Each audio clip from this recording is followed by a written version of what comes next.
نحمده ونصلي على رسوله الكريم أما بعد ونعوذ بالله من الشيطان الرجيم بسم الله الرحمن الرحيم اللهم صل وسلم على سيدنا محمد النبي الأمي وآله وأصحابه أجمعين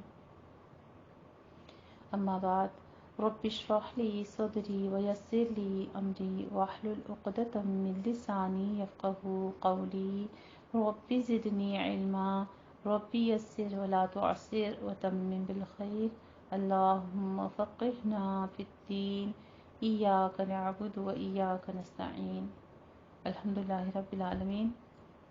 ہمارا قرآن مجید کا ایک مختصر سا جو سفر تھا وہ الحمدللہ تکمیل کو پہنچتا ہے، اور آج ہم 30ویں پارے کو پڑھنے لگے ہیں۔ انشاءاللہ تعالیٰ اس کے بیچ میں ہم قیامت کے زندگی کے تمام جو آثار ہم پڑھیں گے، اور اللہ سبحانہ وتعالیٰ نے ہمیں جن نعمتوں کا ذکر فرمایا ان کو غور سے سنیں گے تاکہ ہم اس کی طرف دوڑ لگائیں، اور جن سبب کے ساتھ، جن اعمال کے ساتھ ہمیں وہ جنت ملنے والی ہے ہم اس کی طرف بڑھنے کی کوشش کر سکیں، اور جن کوتاہیوں کی وجہ سے عذاب کا ذکر کیا جا رہا ہے یا قیامت کے جو منظر اور عذاب کا جو مناظر پیش کیے جائیں گے ان کو دیکھ کے ہمارے دلوں میں خوف آ جائے، اور ہم ان تمام برے اعمال سے خود کو روک پائیں جو اللہ تبارک و تعالیٰ کے ناپسندیدگی والے ہیں۔ تو الحمدللہ 30واں پارہ شروع کرنے سے پہلے میں 29ویں پارے میں سے کچھ اہم نکات ہیں جو آپ کے ساتھ شیئر کروں گی۔ نمبر 1 تو یہ کہ اعضاء کی شکر گزاری اس میں ہے کہ انسان اپنے جسم کو اللہ کے راستے میں اللہ کی اطاعت میں لگا دے۔ علم کی مجلس میں جانے سے غفلت کم ہوتی ہے، دل نرم ہوتے ہیں۔ بری نیت، برے ارادے اگرچہ علم میں نہ بھی آئے ہوں لیکن اس پر بھی پکڑ ہو سکتی ہے، یعنی انسان اگر کسی کے بارے میں برا سوچ رہا ہے یا کوئی ارادہ رکھتا ہے اور ابھی عمل میں نہیں لایا تو اس پر بھی انسان کی گرفت ہو سکتی ہے۔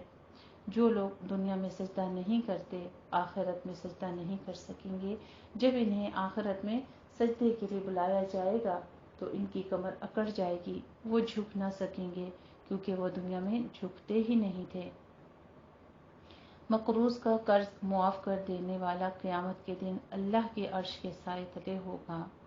تنہائی میں بھی اللہ کی حیا ہونی چاہیے اور اللہ کا خوف ہونا چاہیے اور اس کے مطابق عمل کرنے چاہیے۔ یہ ایک بہت بڑی حقیقت ہے۔ اگر لوگوں کے سامنے کوئی شخص برا کام نہیں کرتا تو اس کا مطلب ہے کہ وہ صرف لوگوں کے ڈر سے نہیں کر رہا۔ اگر وہ تنہائی میں نہیں کر رہا تو اس کا مطلب ہے وہ واقعی اللہ سے ڈرتا ہے۔ منافق کے اندر 2 چیزیں نہیں ہوتی، اچھا اخلاق اور دین کی سمجھ۔ خیر اور بھلائی کے لیے انسان اپنے دل کے دروازے کھول لیتا ہے تو اس کے لیے اللہ کی رحمت کے دروازے کھل جاتے ہیں۔ کھانا کھلانا جنت کو واجب کرنے والا عمل ہے، بری نیت سے کرنے سے بھی سزا مل جاتی ہے۔ اللہ اکبر کہنا زمین و آسمان کے درمیان کی فضا کو بھی بھر دیتا ہے، یعنی اتنا بابرکت کلمہ ہے۔ اچھا اخلاق ایمان کی تکمیل کرتا ہے۔ نبی کریم صلی اللہ علیہ وآلہ وسلم نے فرمایا کہ جو شخص علم کے راستے پر چلے اللہ تعالیٰ اس کے لیے جنت کا راستہ آسان کر دیتا ہے۔ آپ سب کو علم کی مجلس میں، قرآن کی مجلس میں خوش آمدید کہتی ہوں اور دعا کرتی ہوں کہ واقعی اللہ تعالیٰ ہمارے لیے جنت کی راہیں آسان کر دے۔ آمین یا ربنا آمین۔ ہم آج اپنی سورت کا آغاز کریں گے نبا کا۔ اس کی آیت نمبر 3 میں ہم پڑھیں گے قیامت کے بارے میں۔ قرآن مجید کے بارے میں اختلاف رکھتے تھے جو لوگ، اہل مکہ کو خطاب کیا جا رہا ہے، تم آپس میں ایک دوسرے سے چہم گویاں کرتے ہو، قرآن سنتے ہو، آخرت کے بارے میں سنتے ہو اور پھر کبھی اس کو مانتے ہو، کبھی اس کا انکار کرتے ہو، کبھی اس کے بارے میں شک کرتے ہو تو انہیں بتا دیا گیا، یعنی ان کو وارن کر دیا گیا کہ اگر آج ایمان نہیں لاتے تو جلد ہی تمہیں اس کی حقیقت پتہ چل جائے گی۔ آیت نمبر 4 اور 5 میں ہم پڑھیں گے، یعنی آج اس دنیا میں اگر کوئی انسان آخرت کا انکار کرتا ہے، قیامت کے آنے کا انکار کرتا ہے تو اس کے انکار سے ایسا تو نہیں ہو سکتا کہ قیامت نہ آئے، وہ تو آئے گی، اور جب آئے گی تو اتنے بڑے پیمانے پر آئے گی کہ یہ خود دیکھ لیں گے، یہ سب جان لیں گے، اور پھر کوئی بھی وہاں سے بھاگ نہ سکے گا۔ لیکن اس کے آنے سے پہلے اللہ سبحانہ و تعالیٰ کائنات کی نشانیوں کو دکھا کر اس کے بارے میں یقین دہانی فرما رہے ہیں۔ تو اللہ سبحانہ و تعالیٰ یہاں پر بھی آیت نمبر 6 اور 9 میں ہم پڑھیں گے انشاءاللہ تعالیٰ کہ ان لوگوں کو جو انکار کر رہے تھے کچھ نشانیاں بھی دکھائیں گے کہ کیا ہم نے تمہیں بڑی بڑی نعمتوں سے نوازا نہیں؟ کیا تمہارے لیے زمین کو نرم اور کھیتی باڑی کرنے اور گھر بنانے کے لیے راستے بنانے کے لیے ہموار نہیں کر دیا، اور پہاڑوں کو میخیں بنا دیا تمہیں لے کر ڈھلک نہ جائیں؟ وہ تمہارے اندر مرد اور عورت کی شکل میں جوڑا پیدا کیا تاکہ تم ایک دوسرے سے سکون حاصل کرو، آپس میں ایک دوسرے سے محبت، اور دونوں سے پھر اولاد۔ تو یہ تمام نعمتیں تمہیں عطا نہیں کی؟ پھر اسی طرح تمہاری نیند کو تمہاری راحت کا ذریعہ بنایا کہ جو تمہیں ان تمام چیزوں سے کاٹ دیتی ہے جو تمہیں تکلیف دیتی ہیں، یعنی نیند سے تمہیں بے پناہ فائدہ حاصل ہوتے ہیں۔ کہا جاتا ہے کہ نیند صرف تھکاوٹ ہی دور نہیں کرتی بلکہ انسان کے جسم سے بہت سارے زہریلے مادوں کے اخراج کا باعث بھی بنتی ہے، صحت کے لیے انتہائی ضروری ہے۔ اور جہاں تک نیند کا تعلق ہے تو اس کے لیے ہم سب کو فطرت کی طرف آنا چاہیے، یعنی رات کو وقت پر سونا چاہیے اور دن کو کام کاج کے لیے رکھنا چاہیے۔ رات کو دیر سے سونا خلاف فطری عمل ہے، اور عشاء کے بعد جاگتے رہنے کی ممانعت بھی کی گئی ہے۔ تو پارہ 30 ہمارا سورہ نبا، جو کہ مکی صورت ہے، اس کے 2 ہی رکوع ہیں اور اس کی 40 آیات ہیں۔ اس کا آغاز ہوتا ہے اعوذ باللہ من الشیطان الرجیم، بسم اللہ الرحمن الرحیم، عَمَّ يَتَسَاءَلُونَ عَنِ النَّبَإِ الْعَظِيمِ الَّذِي هُمْ فِيهِ مُخْتَلِفُونَ كَلَّا سَيَعْلَمُونَ ثُمَّ كَلَّا سَيَعْلَمُونَ أَلَمْ نَجْعَلِ الْأَرْضَ مِهَادًا وَالْجِبَالَ أَوْتَادًا وَخَلَقْنَاكُمْ أَزْوَاجًا وَجَعَلْنَا نَوْمَكُمْ سُبَاتًا وَجَعَلْنَا اللَّيْلَ لِبَاسًا وَجَعَلْنَا النَّهَارَ مَعَاشًا وَبَنَيْنَا فَوْقَكُمْ سَبْعًا شِدَادًا۔ بسم اللہ الرحمن الرحیم۔ اللہ تعالیٰ کے نام کی برکات کے ساتھ میں شروع کرتی ہوں جو بڑا مہربان، جو نہایت رحم فرمانے والا ہے۔ عَمَّ یتساءلون، وہ باہم کس چیز کے بارے میں سوال کرتے ہیں؟ اس عظیم خبر کے بارے میں جس میں وہ اختلاف کرتے تھے، یعنی قیامت کے بارے میں کہ کب آئے گی۔ کوئی کہتا تھا آئے گی ہی نہیں، کوئی کہتا تھا جلد آ جائے گی یا نہیں آئے گی۔ مختلف قسم کے سوال کیا کرتے تھے۔ ہرگز نہیں، جلد ہی وہ جان لیں گے۔ پھر ہرگز نہیں، جلد ہی وہ جان لیں گے۔ کیا ہم نے زمین کو بچھونا نہیں بنایا اور پہاڑوں کو میخیں نہیں بنایا، اور ہم نے تمہیں جوڑا جوڑا پیدا کیا، اور ہم نے تمہاری نیند کو آرام کا ذریعہ بنایا، اور ہم نے رات کو تمہارے لیے لباس بنایا، اور ہم نے دن کو روزی کمانے کا وقت بنا دیا، اور ہم نے تمہارے اوپر 7 مضبوط آسمان بنائے، اور ہم نے ایک روشن چراغ سورج بنایا، اور ہم نے بھرے بادلوں سے خوب برسنے والا پانی نازل کیا تاکہ ہم اس کے ذریعے سے اناج اور سبزہ نکالیں اور گھنے باغات اگائے۔ بے شک فیصلے کا دن ایک مقررہ وقت ہے، جس دن سور پھونکا جائے گا تو تم گروہ در گروہ چلے آؤ گے، اور آسمان کھول دیا جائے گا تو اس میں دروازے ہی دروازے ہو جائیں گے، اور پہاڑ چلائے جائیں گے اور وہ سراب یعنی ریت کی طرح ہو جائیں گے۔ بے شک دوزخ تاک میں ہے، سرکشوں کا ٹھکانہ ہے، وہ اس میں مدتوں پڑے رہیں گے۔ وہ اس میں کسی ٹھنڈک کا مزہ چکھیں گے، نہ کسی مشروب کا، ہاں مگر کھولتا پانی اور بہتی پیپ۔ یہ ہے بدلہ پورا۔ انہیں تو حساب کی امید ہی نہ تھی۔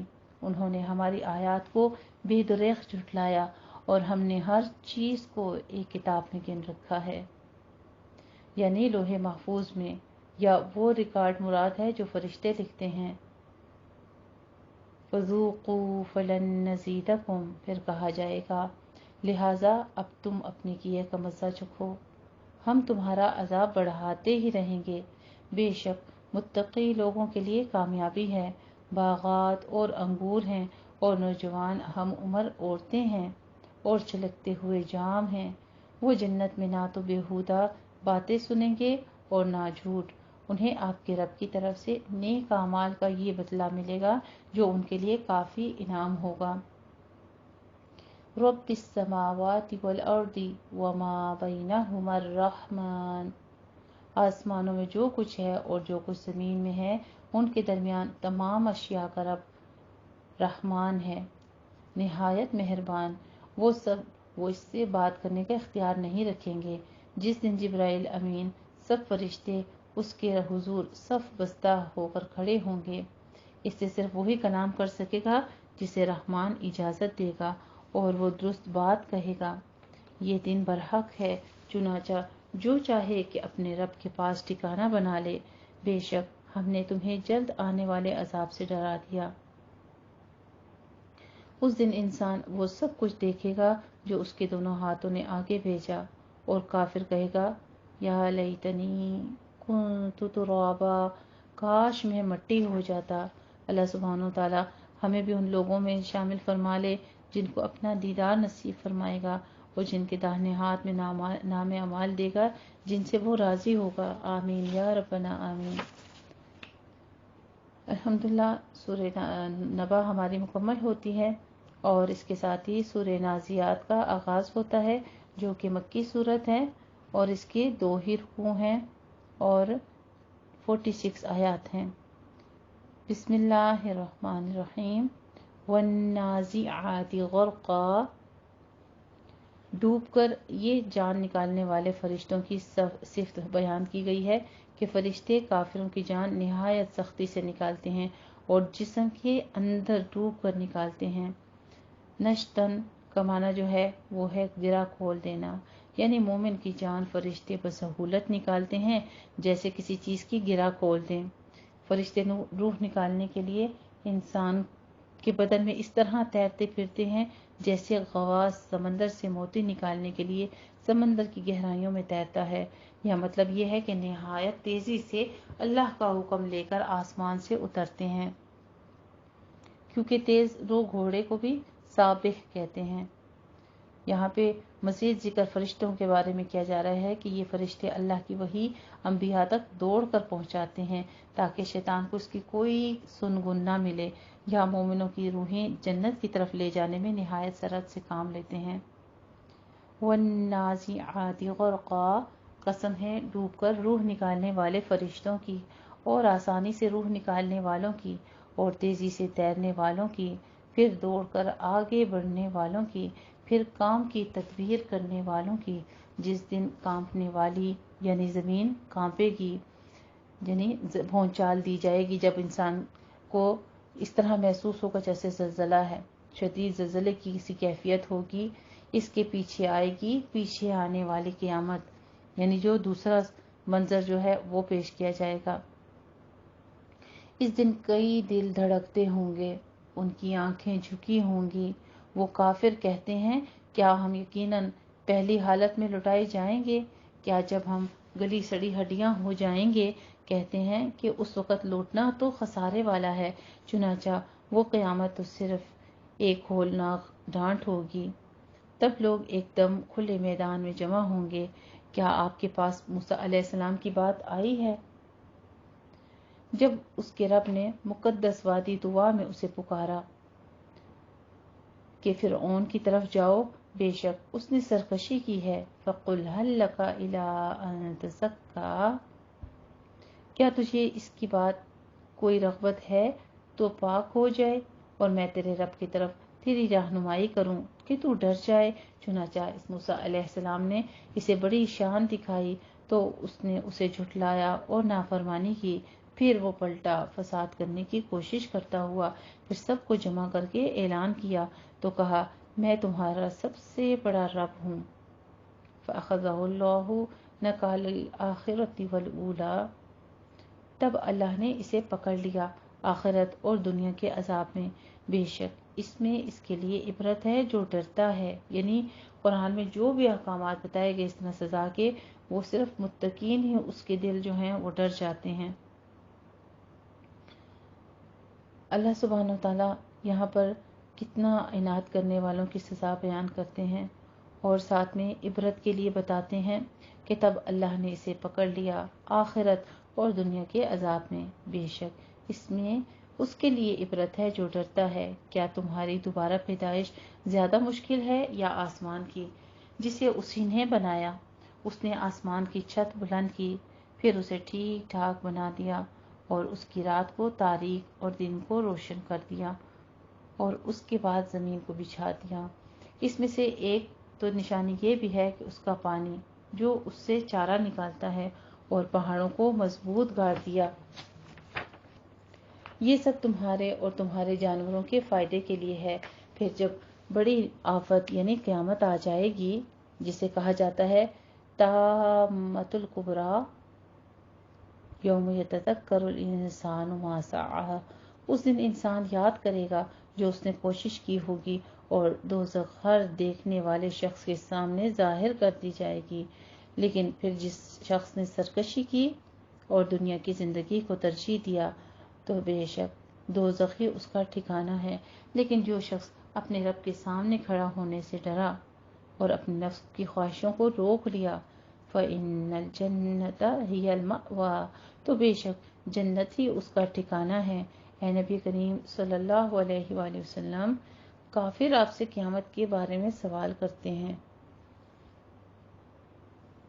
کہ وہ کب واقع ہوگی۔ آپ کو اس کے بیان کرنے سے کیا غرض؟ اس کے علم کی انتہا تو آپ کے رب ہی کے پاس ہے۔ آپ تو صرف ہر اس شخص کو ڈراتے ہیں جو اس سے ڈرے۔ جس روز وہ قیامت کو دیکھیں گے تو سمجھیں گے کہ گویا وہ دنیا میں بس ایک شام یا صبح ہی ٹھہرے، یعنی اتنا مختصر سا وقت لگے گا انسان کو کہ میں تو بس اتنا رہا۔ یعنی جب کافر جہنم کے عذاب دیکھیں گے تو دنیا کی عیش و عشرت اور اس کے مزے سب بھول جائیں گے، اور انہیں ایسا محسوس ہوگا کہ دنیا میں پورا ایک دن بھی نہیں رہے، بلکہ دن کا پہلا حصہ یا دن کا آخری حصہ ہی صرف دنیا میں رہے تھے۔ اتنی تھوڑی سی زندگی یہ محسوس ہوگی ان کو۔ اس دن کہا جائے گا، اس دن کافروں سے ذکر کیا جائے گا کہ اے کافرو، بے شک تمہارے ساتھ جو ذکر کیا گیا تھا آج تم دیکھ لو، اس کے علم کی انتہا اپنے رب کے پاس ہی ہے۔ آپ تو صرف ہر اس شخص کو ڈراتے ہیں جو روز قیامت پر یقین رکھتا ہو، جو اللہ سبحانہ وتعالیٰ کے آگے کھڑے ہونے سے ڈرتا ہو، جو ان باتوں کو سمجھتا ہو، تو گویا وہ دنیا میں بس ایک دن یا ایک شام کی جو زندگی ہے، کیا انسان ان اعمال کو زیادہ ترجیح دے گا یا جو آخرت کے لیے ہیں ایسی زندگی کو زیادہ ترجیح دے گا؟ اللہ سبحانہ وتعالیٰ ہمیں ہر عمل کو آخرت کے لیے کرنے والا بنا دے، اور اس مختصر سی زندگی کو ہمیں حقیقت سمجھنے کی توفیق عطا فرمائے کہ یہ زندگی ہمیشگی کی نہیں ہے۔ ہمیں اللہ تعالیٰ جی آخرت کی فکر عطا فرما دے۔ آمین اللہم ربنا آمین۔ یہاں پر ہماری سورہ نازعات مکمل ہوتی ہے، اور سورہ عبس جو کہ مکی صورت ہے، اس کا ایک ہی رکوع ہے اور 42 آیات ہیں۔ اس کا آغاز ہوتا ہے بسم اللہ الرحمن الرحیم، عبس وتولی ان جاءہ الاعمی، اس نے ماتھے پر شکن ڈالی اور منہ پھیر لیا، اس لیے کہ اس کے پاس ایک نابینا آیا۔ اس کی شان نزول یہ ہے کہ تمام مفسرین کا جس پر اتفاق بھی ہے کہ یہ حضرت عبداللہ بن ام مکتوم رضی اللہ تعالی عنہ کے بارے میں نازل ہوئی۔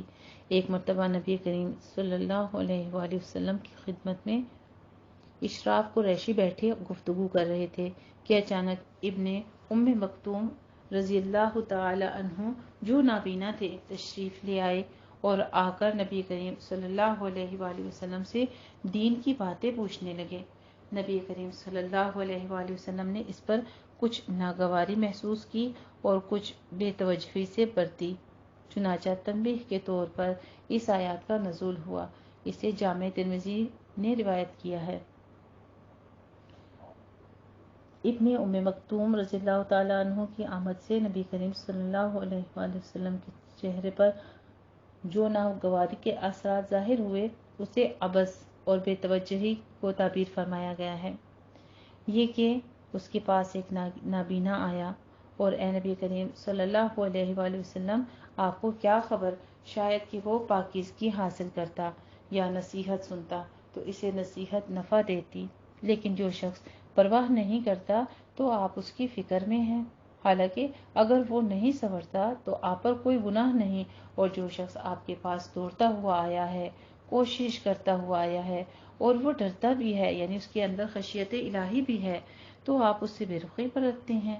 ہرگز نہیں، بے شک یہ صحیفہ تو ایک نصیحت ہے، چنانچہ جو چاہے اسے یاد کرے، وہ قابل احترام صحیفوں میں محفوظ ہے، جو بلند و بالا اور پاکیزہ ہے، ایسے لکھنے والوں کے ہاتھوں میں ہے جو معزز اور نیکوکار ہیں۔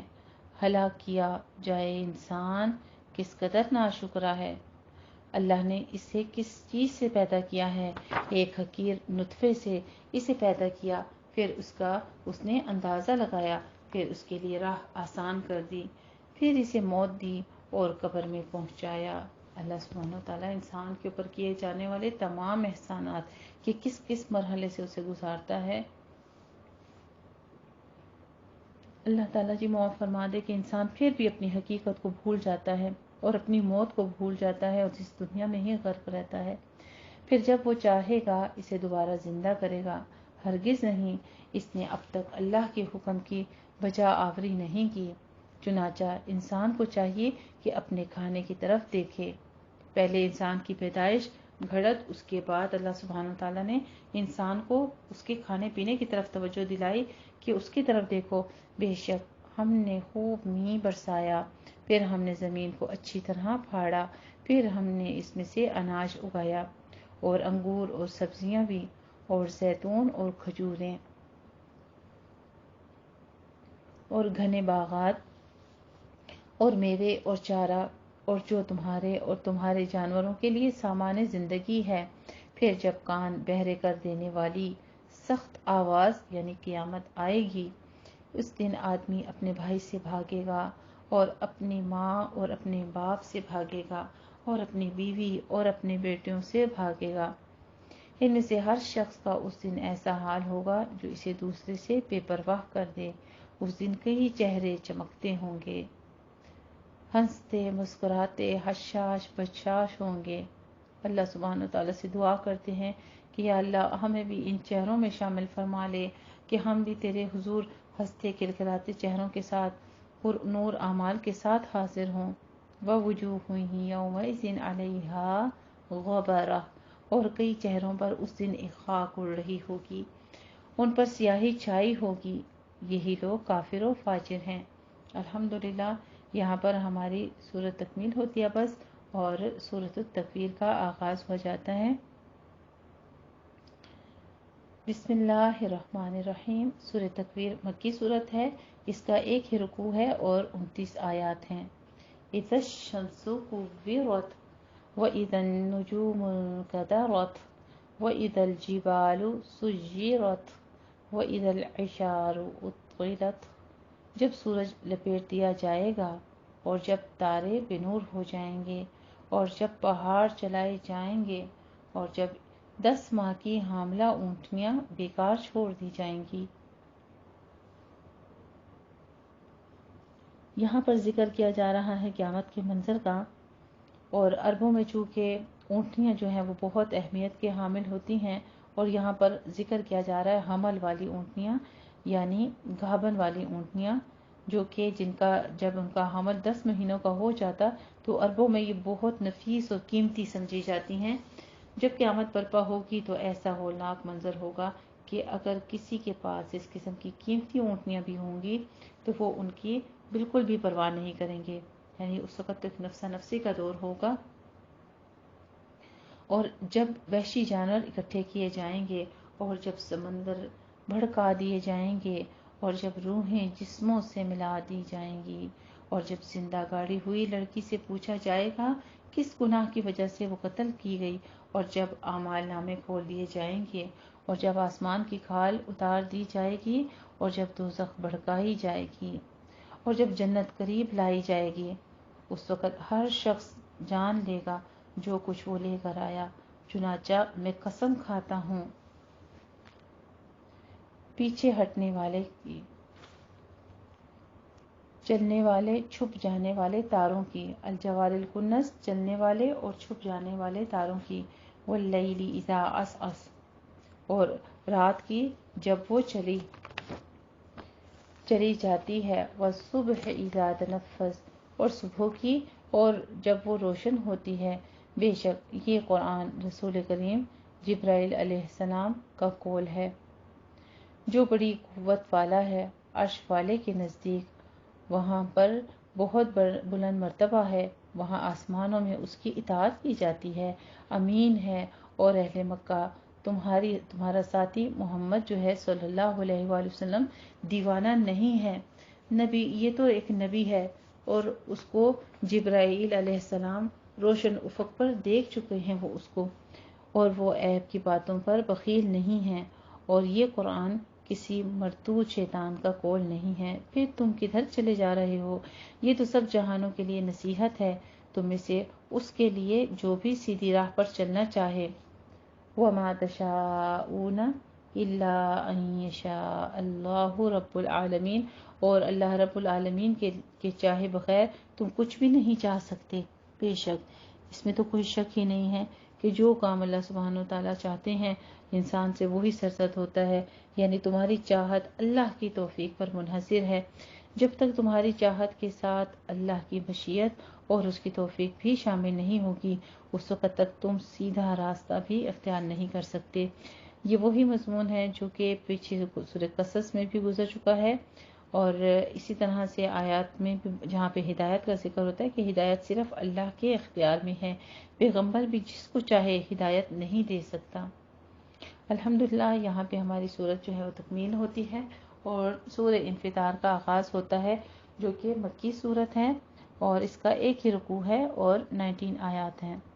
بسم اللہ الرحمن الرحیم۔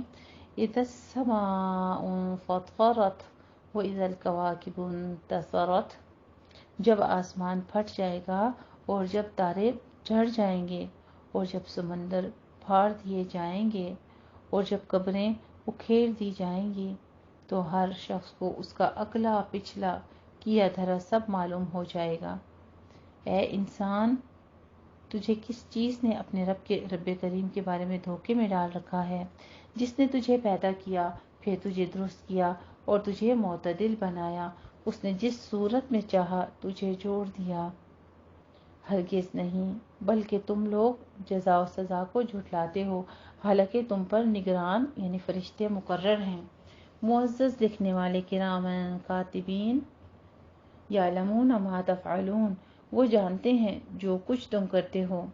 وارننگ دی جا رہی ہے نا کہ اللہ سبحانہ وتعالیٰ فرماتے ہیں کہ جو عمل کر رہے ہو وہ سب کچھ لکھ رہے ہیں۔ یقیناً نیک لوگ ضرور نعمتوں میں ہوں گے، اور یقیناً بدکار لوگ ضرور دوزخ میں ہوں گے۔ وہ روز جزا کو اس میں داخل ہوں گے اور وہ اس سے غائب یعنی دور نہ ہو سکیں گے۔ اور آپ کو کیا خبر کہ روز جزا کیا ہے؟ ثم ما ادراک ما یوم الدین، پھر آپ کو کیا خبر کہ روز جزا کیا ہے؟ اس دن کوئی شخص کسی کے لیے کچھ بھی اختیار نہ رکھے گا، اس دن حکم صرف اللہ ہی کا ہوگا۔ الحمدللہ رب العالمین۔ یہاں پر ہمارا پہلا ربع مکمل ہوتا ہے اس آیت کے ساتھ، یعنی دنیا میں تو اللہ نے عارضی طور پر آزمانے کے لیے انسان کو کم و بیش کے لیے کچھ فرق کے ساتھ اختیارات دے دیے ہیں، لیکن قیامت والے دن تمام اختیارات صرف اور صرف اللہ ہی کے پاس ہوں گے، جیسا کہ اللہ سبحانہ و تعالیٰ فرماتے ہیں لمن الملک ملک الیوم للہ الواحد القہار، سورہ مومن میں، کہ چنانچہ نبی کریم صلی اللہ علیہ وآلہ وسلم اپنی پھوپھی حضرت صفیہ رضی اللہ تعالی عنہا اور اپنی صاحبہ زادی رضی اللہ تعالی عنہا حضرت فاطمہ رضی اللہ عنہ کو فرما دیا تھا کہ میں کسی چیز کا اختیار نہیں رکھتا۔ اسے صحیح مسلم نے روایت کیا ہے، اور بنی ہاشم اور بنی عبد المطلب کا بھی یہی متنبہ فرما دیا گیا ہے۔ اسے صحیح مسلم نے روایت کیا ہے، یعنی تم اپنے نفسوں کو آگ سے بچاؤ، پھر بے شک میں تمہیں اللہ سے بچانے کا کوئی اختیار نہیں رکھتا۔ الحمدللہ رب العالمین، یہاں پہ ہماری سورت جو ہے وہ تکمیل ہوتی ہے۔ جزاک اللہ احسن الجزاء۔